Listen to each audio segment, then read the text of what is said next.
এতদিন ধরে তোমরা অনেক বার্থডে ব্লগ দেখলে আমার, এবার আমি দেখাই মোমোয়ের বার্থডে ব্লগ। হ্যাঁ, মোমোয়ের বার্থডে তো এই মাসেই ছিল, আর ওকেও আমার মতো সারপ্রাইজ দেওয়ার প্ল্যান করেছিলাম আমি আর ভাই। আর সেই মতোই এইরকম একটা বাড়িতে আমরা ওর পুরো ঘরটা ডেকোরেশন করেছিলাম। ডেকোরেশন করার পরে ওকে ডেকেছিলাম, আর ও জানতোই না এরকম কিছু একটা হচ্ছে। ও মোটামুটি মাঝে মাঝে আমার বাড়িতে আসে, ও ভেবেছিল সেরকমই আসবে, তাই ও নর্মালি চলে এসেছিলো। আর আসার পরে ওর রিয়াকশানটা দেখবে। ও 2 মিনিট বাদে ভালো করে দেখে বলল, এটা আমার বার্থডে সেলিব্রেশন হচ্ছে। আমি পুরো শকড। ইভেন ও কেক কাটার পরও বলছিল আমি শকড। সেই ভিডিও আমি এখানে নিয়ে আসতে পারিনি, নেক্সট ব্লগে তোমাদেরকে কেক কাটার ভিডিও আমি দেখাবো।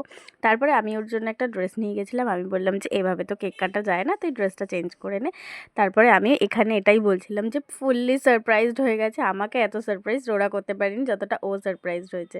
দেন ওকে আমরা বলছিলাম আয় আয় ভেতরে আয়, এসে একটু ফেক রিয়াকশান দে। তো নেক্সট ভিডিওতে কেক কাটিং নিয়ে আসছি। চলো টাটা।